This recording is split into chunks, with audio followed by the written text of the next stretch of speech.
Hello, YouTube. I know this isn't the safest way to cook, but I am using the butane cooking system on my little table here that I've made. I am cooking up some pork ribs. And I've already added the badia and the minced onions. Now I'm just getting ready to pour in some kikkoman soy sauce, and it'll be done. I think this whole meal it's going to take me like less than 10 minutes to cook up, because this heat is very high. And I'll be serving it with my rice that I cooked in the inverter cooking system while driving up here. I'm actually currently out at Walmart, at one of the neighborhood Walmarts, cooking in the parking lot. So let me go ahead and add the soy sauce right now and let that soak in a little bit. Alright, I'm going to go ahead and try to film this. Ended up dropping my lid, so everything is splattering everywhere now. Probably not the smartest thing to do. Try to get the lid back on here because it's splattering everywhere. Alright, I managed to get the lid back on here, but you can see I splattered everywhere because I dropped the lid. I'm trying to put it up there while I was filming. So what this is teaching me is filming me cooking like this in the van, probably not the most ideal thing to be filming, because it's already dangerous enough cooking in the van. But I think trying to film it while I'm cooking also makes it even more dangerous. I'm going to take the lid off, stop filming here while I take the lid off and flip the meat so that it doesn't get burned on one side.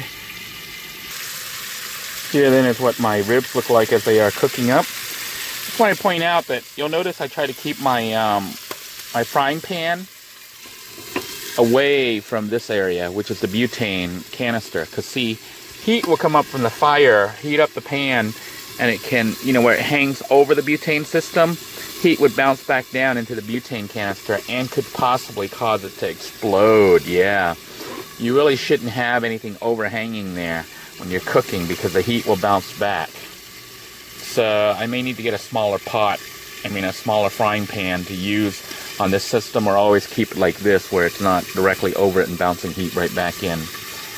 But I think the food is pretty much about done now, so at this point I'm getting ready to shut it off.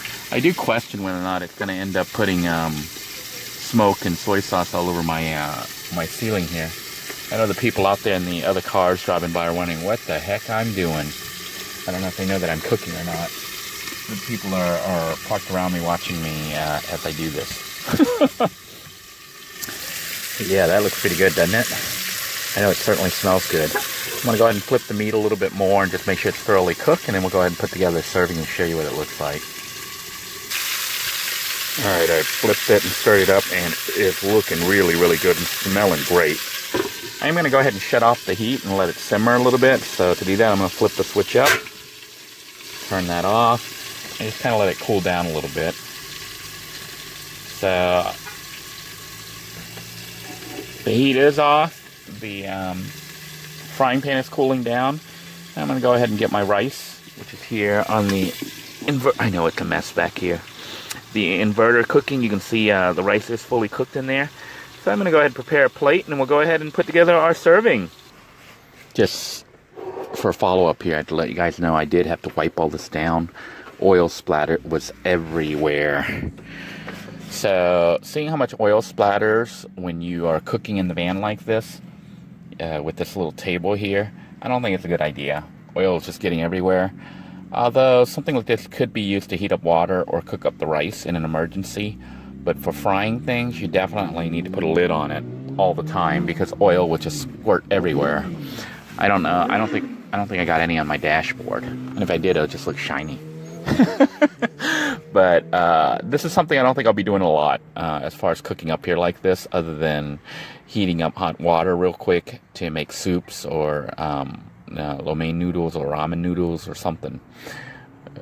Because then, you're just getting steam, not oil splatter everywhere. Because this is definitely bad with oil going all over everything. So, something to keep in mind if you're planning on using one of these and mounting it inside a van.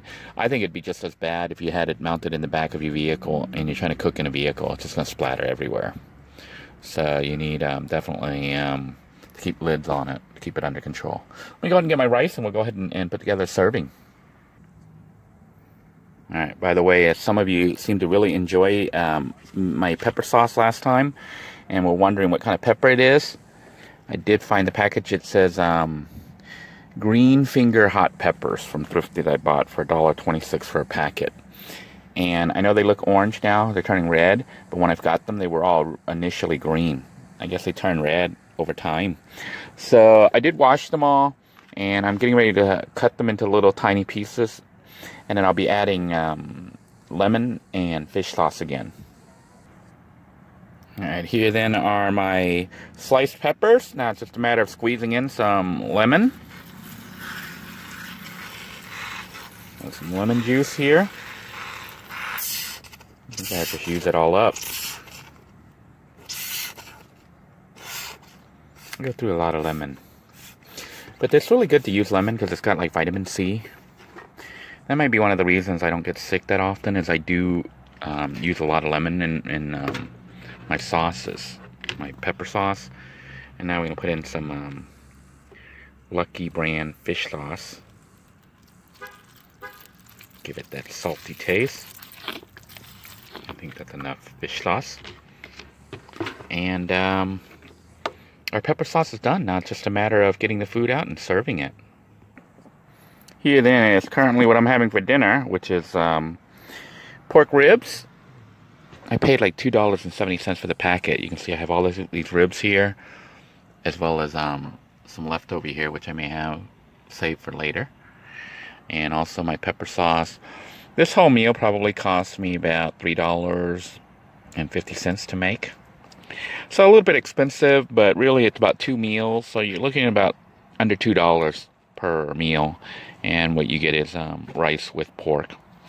So, and it's nice pork too.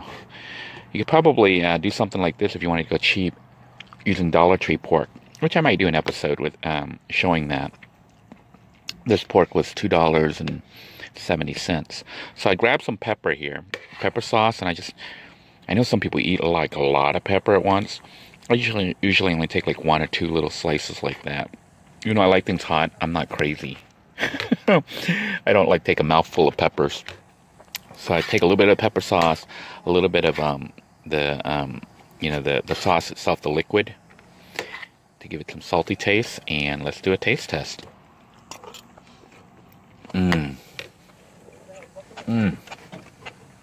This is perfect.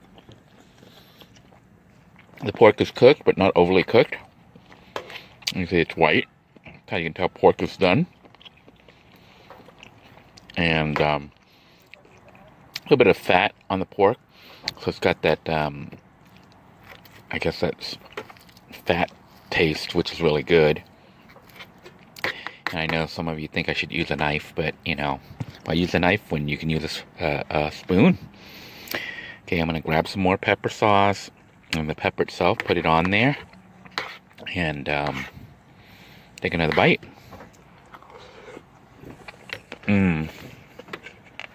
This is so good. Oh, as you can see, the food is like almost all gone. I can't believe how incredibly good this food is. It is so good. And I have more left over.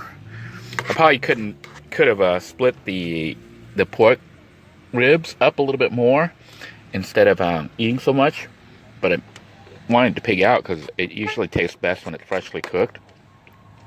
So the rest I'm going to save, although I might eat it later tonight. Versus, excuse me, I'm burping here. Too much Pepsi. But I'm going to put some in my little refrigerator here, which I have, you can see I have full of soda as well as frozen water from work.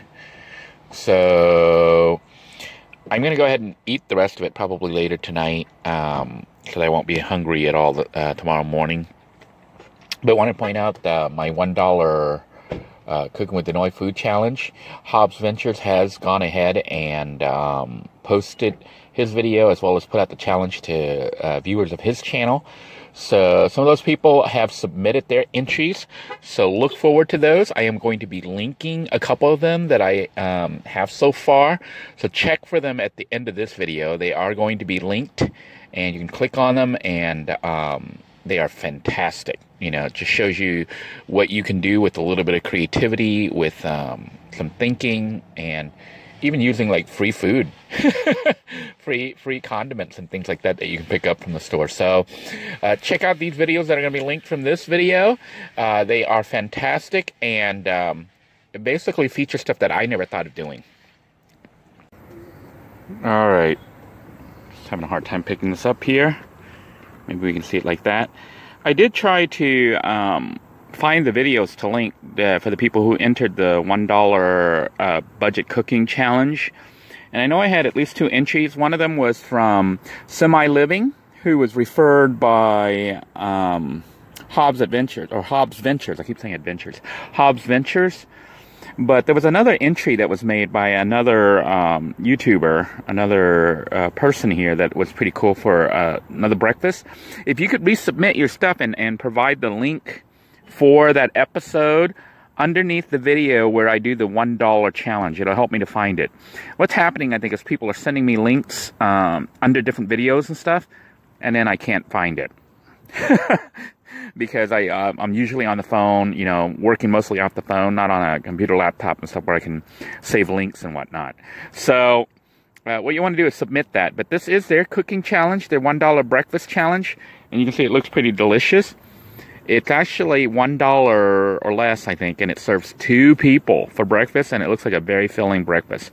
So you want to click the link for Semi-Living's $1 challenge response for their breakfast challenge.